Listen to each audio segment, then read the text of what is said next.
Chapter 21. Elisha's closing ministry. Called to the prophetic office while Ahab was still reigning, Elisha had lived to see many changes take place in the kingdom of Israel. Judgment upon judgment had befallen the Israelites during the reign of Hazael the Syrian, who had been anointed to be the scourge of the apostate nation. The stern measures of reform instituted by Jehu had resulted in the slaying of all the house of Ahab. In continued wars with the Syrians, Jehoahaz, Jehu's successor, had lost some of the cities lying east of the Jordan. For a time it had seemed as if the Syrians might gain control of the entire kingdom.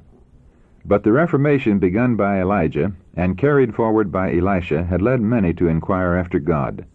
The altars of Baal were being forsaken, and slowly yet surely God's purpose was being fulfilled in the lives of those who chose to serve him with all the heart. It was because of his love for erring Israel that God permitted the Syrians to scourge them. It was because of his compassion for those whose moral power was weak that he raised up Jehu to slay wicked Jezebel and all the house of Ahab. Once more, through a merciful providence, the priests of Baal and of Ashtoreth were set aside, and their heathen altars thrown down. God in his wisdom foresaw that if temptation were removed, some would forsake heathenism and turn their faces heavenward, and this is why he permitted calamity after calamity to befall them. His judgments were tempered with mercy, and when his purpose was accomplished, he turned the tide in favor of those who had learned to inquire after him. While influences for good and for evil were striving for the ascendancy, and Satan was doing all in his power to complete the ruin he had wrought during the reign of Ahab and Jezebel, Elisha continued to bear his testimony. He met with opposition, yet none could gainsay his words. Throughout the kingdom he was honored and venerated. Many came to him for counsel. While Jezebel was still living, Joram, the king of Israel, sought his advice, and once, when in Damascus, he was visited by messengers from Benhadad, king of Syria, who desired to learn whether a sickness then upon him would result in death. To all the prophet bore faithful witness in a time when on every hand truth was being perverted, and the great majority of the people were in open rebellion against heaven. And God never forsook his chosen messenger. On one occasion during a Syrian invasion, the king of Syria sought to destroy Elisha because of his activity in apprising the king of Israel of the plans of the enemy. The Syrian king had taken counsel with his servants, saying, "In such and such a place shall be my camp."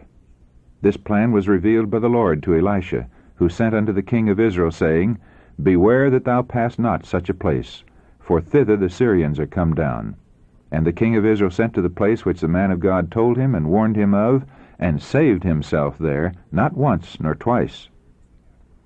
Therefore the heart of the king of Syria was sore troubled for this thing, and he called his servants, and said unto them, "Will ye not show me which of us is for the king of Israel?" And one of his servants said, "None, my lord, O king, but Elisha the prophet that is in Israel, telleth the king of Israel the words that thou speakest in thy bedchamber." Determined to make way with the prophet, the Syrian king commanded, "Go and spy where he is, that I may send and fetch him." The prophet was in Dothan, and learning this, the king sent thither horses and chariots and a great host, and they came by night and compassed the city about. And when the servant of the man of God was risen early and gone forth, behold, an host compassed the city both with horses and chariots. In terror Elisha's servant sought him with the tidings. "Alas, my master," he said, "how shall we do?" "Fear not," was the answer of the prophet, "for they that be with us are more than they that be with them." And then, that the servant might know this for himself, Elisha prayed and said, "Lord, I pray thee, open his eyes that he may see." The Lord opened the eyes of the young man, and he saw, and behold, the mountain was full of horses and chariots of fire round about Elisha. Between the servant of God and the hosts of armed foemen was an encircling band of heavenly angels. They had come down in mighty power, not to destroy, not to exact homage, but to encamp round about and minister to the Lord's weak and helpless ones. When the people of God are brought into strait places, and apparently there is no escape for them, the Lord alone must be their dependence. As the company of Syrian soldiers boldly advanced, ignorant of the unseen hosts of heaven, Elisha prayed unto the Lord, and said, Smite this people, I pray thee, with blindness. And he smote them with blindness, according to the word of Elisha. And Elisha said unto them, This is not the way, neither is this the city. Follow me, and I will bring you to the man whom ye seek. But he led them to Samaria. And it came to pass, when they were come into Samaria, that Elisha said, Lord, open the eyes of these men, that they may see. And the Lord opened their eyes, and they saw, and behold, they were in the midst of Samaria. And the king of Israel said unto Elisha, when he saw them, My father, shall I smite them? Shall I smite them? And he answered, Thou shalt not smite them. Wouldst thou smite those whom thou hast taken captive with thy sword and with thy bow? Set bread and water before them, that they may eat and drink and go to their master. And he prepared great provision for them, and when they had eaten and drunk, he sent them away, and they went to their master. 2 Kings chapter 6. For a time after this, Israel was free from the attacks of the Syrians. But later, under the energetic direction of a determined king, Hazael, the Syrian host surrounded Samaria and besieged it. Never had Israel been brought into so great a strait as during this siege. The sins of the fathers were indeed being visited upon the children and the children's children. The horrors of prolonged famine were driving the king of Israel to desperate measures, when Elisha predicted deliverance the following day. As the next morning was about to dawn, the Lord made the host of the Syrians to hear a noise of chariots, and a noise of horses, even the noise of a great host. And they, seized with fear, arose and fled in the twilight, leaving their tents and their horses and their asses, even the camp as it was, with rich stores of food. They fled for their life, not tarrying until after the Jordan had been crossed. During the night of the flight, 4 leprous men at the gate of the city, made desperate by hunger, had proposed to visit the Syrian camp and throw themselves upon the mercy of the besiegers, hoping thereby to arouse sympathy and obtain food. What was their astonishment when, entering the camp, they found no man there, with none to molest or forbid. They went into one tent, and did eat and drink, and carried thence silver and gold and raiment, and went and hid it, and came again, and entered into another tent, and carried thence also, and went and hid it. Then they said one to another, We do not well. This day is a day of good tidings, and we hold our peace. Quickly they returned to the city with glad news. Great was the spoil, so abundant were the supplies that on that day a measure of fine flour was sold for a shekel, and 2 measures of barley for a shekel, as had been foretold by Elisha the day before. Once more the name of God was exalted before the heathen, according to the word of the Lord through his prophet in Israel. 2 Kings chapter 7, verses 5 to 16. Thus the man of God continued to labor from year to year, drawing close to the people in faithful ministry, and in times of crisis standing by the side of kings as a wise counselor. The long years of idolatrous backsliding on the part of rulers and people had wrought their baleful work.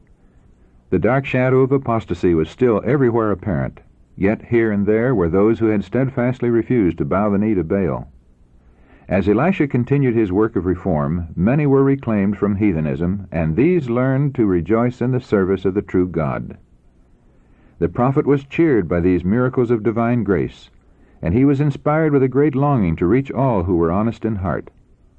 Wherever he was, he endeavored to be a teacher of righteousness.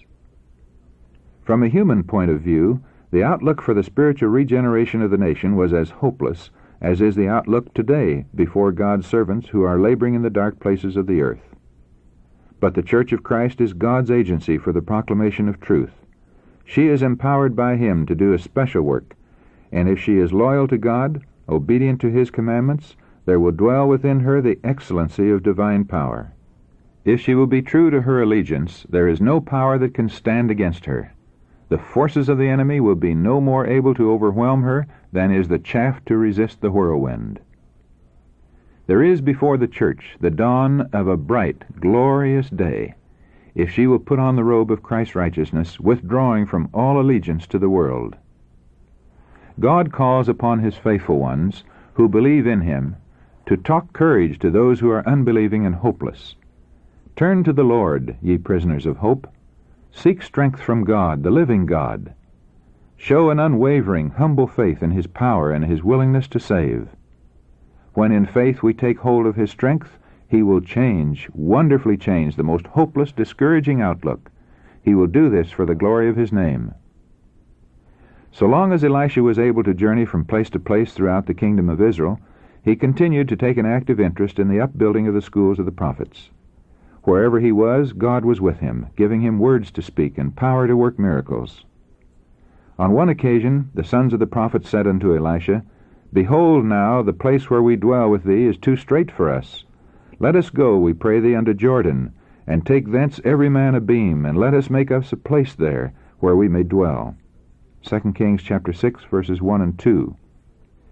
Elisha went with them to Jordan, encouraging them by his presence, giving them instruction, and even performing a miracle to aid them in their work. As one was felling a beam, the axe head fell into the water, and he cried and said, Alas, master, for it was borrowed.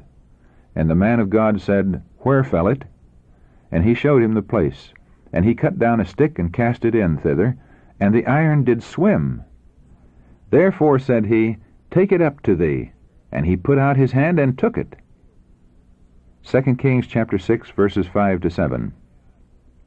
So effectual had been his ministry, and so widespread his influence, that as he lay upon his deathbed, even the youthful king Joash, an idolater with but little respect for God, recognized in the prophet a father in Israel, and acknowledged that his presence among them was of more value in time of trouble than the possession of an army of horses and chariots. The record reads, Now Elisha was fallen sick of his sickness whereof he died. And Joash the king of Israel came down unto him, and wept over his face, and said, O my father, the chariot of Israel, and the horsemen thereof. 2 Kings chapter 13, verse 14. To many a troubled soul in need of help, the prophet had acted the part of a wise, sympathetic father. And in this instance he turned not from the godless youth before him, so unworthy of the position of trust he was occupying, and yet so greatly in need of counsel. God, in his providence, was bringing to the king an opportunity to redeem the failures of the past, and to place his kingdom on vantage ground. The Syrian foe, now occupying the territory east of the Jordan, was to be repulsed. Once more the power of God was to be manifested in behalf of erring Israel. The dying prophet bade the king, Take bow and arrows. Joash obeyed. Then the prophet said, Put thine hand upon the bow. Joash put his hand upon it, and Elisha put his hands upon the king's hands. And he said, Open the window eastward, toward the cities beyond the Jordan in possession of the Syrians. The king having opened the latticed window, Elisha bade him shoot. As the arrow sped on its way, the prophet was inspired to say, The arrow of the Lord's deliverance, and the arrow of deliverance from Syria, for thou shalt smite the Syrians in Aphek, till thou have consumed them. And now the prophet tested the faith of the king. Bidding Joash take up the arrows, he said, Smite upon the ground. Thrice the king smote the ground, and then he stayed his hand. Thou shouldest have smitten 5 or 6 times, Elisha exclaimed in dismay. Then hadst thou smitten Syria till thou hadst consumed it, whereas now thou shalt smite Syria but thrice. 2 Kings chapter 13, verses 15 to 19. The lesson is for all in positions of trust. When God opens a way for the accomplishment of a certain work and gives assurance of success, the chosen instrumentality must do all in his power to bring about the promised result. In proportion to the enthusiasm and perseverance with which the work is carried forward will be the success given. God can work miracles for his people only as they act their part with untiring energy. He calls for men of devotion to his work, men of moral courage, with ardent love for souls, and with a zeal that never flags. Such workers will find no task too arduous, no prospect too hopeless. They will labor on, undaunted, until apparent defeat is turned into glorious victory. Not even prison walls, nor the martyr's stake beyond, will cause them to swerve from their purpose of laboring together with God for the upbuilding of his kingdom. With the counsel and encouragement given Joash, the work of Elisha closed. He upon whom had fallen in full measure the Spirit resting upon Elijah had proved faithful to the end. Never had he wavered. Never had he lost his trust in the power of omnipotence. Always when the way before him seemed utterly closed, he had still advanced by faith, and God had honored his confidence and opened the way before him. It was not given Elisha to follow his master in a fiery chariot. Upon him the Lord permitted to come a lingering illness. During the long hours of human weakness and suffering, his faith laid fast hold on the promises of God, and he beheld ever about him heavenly messengers of comfort and peace. As on the heights of Dothan he had seen the encircling host of heaven, the fiery chariots of Israel and the horsemen thereof, so now he was conscious of the presence of sympathizing angels, and he was sustained. Throughout his life he had exercised strong faith, and as he had advanced in a knowledge of God's providences and of his merciful kindness, faith had ripened into an abiding trust in his God, and when death called him, he was ready to rest from his labors. Precious in the sight of the Lord is the death of his saints. Psalm 116, verse 15. The righteous hath hope in his death. Proverbs 14, verse 32.